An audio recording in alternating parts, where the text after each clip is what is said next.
What's up, everybody? Gibson's Lawn Service checking back in. Look, I want to make this video about working as a solo owner operator. Now, this is my 10th year in business, and like I explained to everybody, my first 5 years, I don't even really consider that me being in business because I didn't know what I was doing. I didn't know how to charge, and honestly, I should have been paying all of my clients because I wasn't making any money.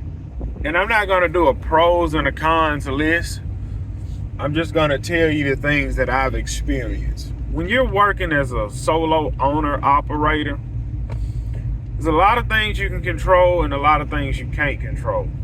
All right. Now, in lawn care, you're at mercy of the weather. You are at mercy of the weather. And it also depends on how you build your business up. And I'm going to just give you some things that I've done. Like, for instance, I don't leave my zip code to cut grass. I cut grass in one zip code, right? Now, if you're a solo guy and you're running from zip code to zip code to zip code, and now look, and it all goes back to how you structure and set up your business, like how you gonna run your business. Now, you'll look up, you'll have 100 properties, easy. You'll run up to about 70, 80 properties, easy. Right? And now look at it like this. You don't have time for nothing else but cutting grass. If your objective is to run out here and make as much money as possible cutting grass, you can do that.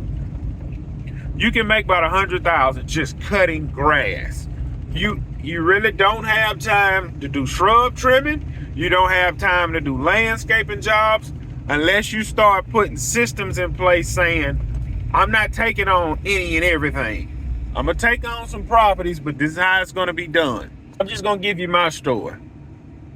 In order for me to take on a client, they have to be on a schedule because I operate by schedules. I'm on this side of town one day. I'm on the next side of town another. That's how I operate. That's how I do things. I learned running to these other zip codes. When it rains, you can never get caught up.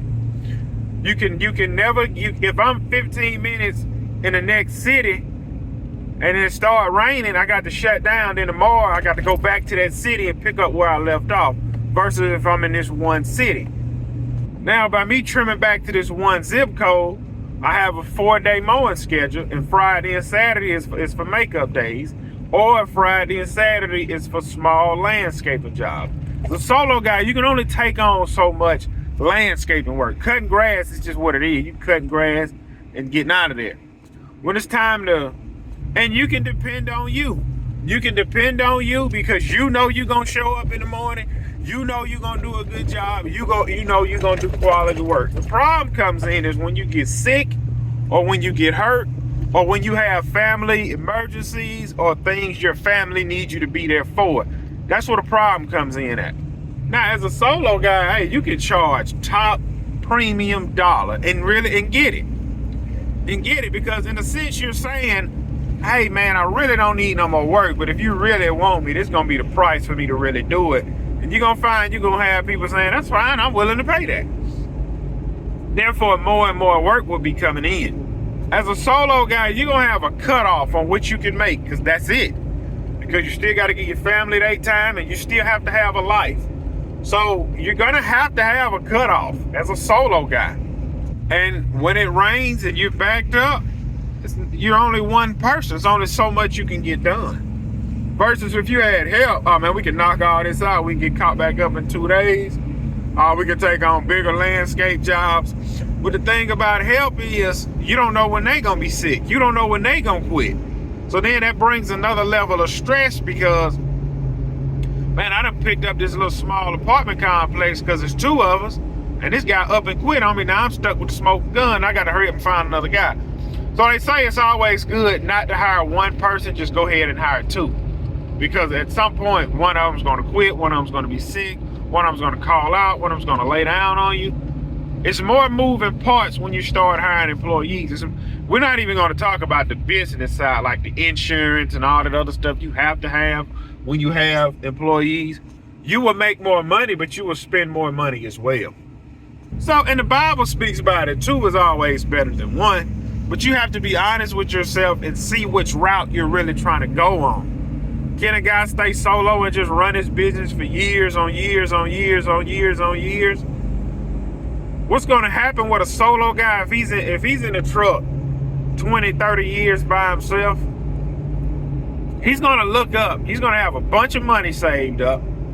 He's going to have top tier clients to the point where he's not going to put up with no kind of foolishness.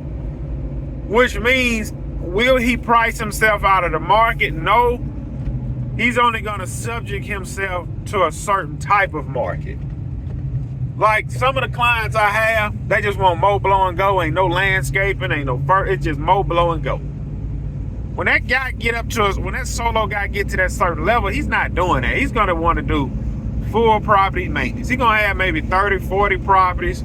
He's doing the flower beds, he's doing the shrub trimming, he's doing aerations, he's doing fertilization, and he's mowing the yard. And each client is going to be like a $10,000 a year client. And you got 20 or 30 of them, and you get somebody to call, hey man, I got a property over here in such and such, man, I just need somebody to keep my grass cut. And you look at the property and be like, man, I charge them $140 a cut, $130 a cut, but at the same time, I don't want it because I don't need it and I don't care. That's what a solo guy would get. Once he stay in the truck and he fine tune it and he dial it all the way in, he's gonna be a pretty high lawn guy. He's gonna be top tier up there, like pretty. But as a guy with help on the truck, he's not a guy that got help on the truck. He's gonna be out there trying to rake all of it in. He's gonna get the $10,000, $15,000 a year client. I should have went the other way. He's gonna get the $10,000, $15,000 a year client, and he's gonna get a bunch of $80 here, $100 here, $70 here. So in a sense, the guy with the help in this truck, it'll look like he's making. It's hard to say because you'll have a solo guy, man, making $200 grand a year with premium rates. And then you got a guy that got help in the truck. He be making about $325, but you got to pay your employee about $50,000 a year. It'll kind of level out. It'll change when that guy get two people helping him in the truck. That's when he'll really start $400,000, $500,000, $380, something like that. But a solo guy, he gonna top out around $200 by himself, and that's working. And what I mean by solo, I mean solo. I don't mean, oh, I got a landscape job, let me hire 2 guys to help. I mean solo dolo, one man army. Because when you get to cut grass by yourself, then you do landscape, you go run high help, you'll run up 300 grand easy. I'm talking about, golly, them boy waiting for the liquor store to open. Man, that's sad, bro. That's sad. So like I said, when you get help in the truck, you hire help, 1, 2 guys, you're fixing to make $500,000 easy. If you're priced right, if you still have the mentality and you're priced right. So you have to see what it is that what you really want to do in your, like you have guys, man, I'm a soul. Like I read this story about this guy. He had 1 help in the truck. He had 1 helper in the truck, and his thing was he was buying real estate. You making enough money. He was using this money to go buy real estate. So that's what he was doing with his money, buying real estate. So his end game wasn't a big business. He was like, I'm gonna jump into the real estate game and kind of chill right here. That's what he was doing, and that worked for him. But you might have another guy, man, I gotta run this up. I don't want to buy real estate. I just want a big business. So you have to see what it is that you want to do, how you want to take it. And that can change over the years. You can't let nobody tell you what it is you really want to do with your life because it's your life or your business. If you like, man, I want 4 trucks on the road, run it up to 4 trucks. And then learn everything you need to learn while running it up to 4 trucks. That way you can be like, oh, okay, this was worth it. Or, man, this wasn't worth it. Or if a guy want to stay solo, man, you're going to die in the truck. You're going to be 40, 50 years old and still in the truck by yourself. If that's what that guy want to do, then that's what he want to do. So there's no right or wrong way to operate your business. The only wrong way is to run an unprofitable business. The right way, as long as you're profitable, and that could mean anything. As long as you're running a profitable business, that's what matters. So that's what it is, y'all. About to pull them on the property. Catch y'all on the next.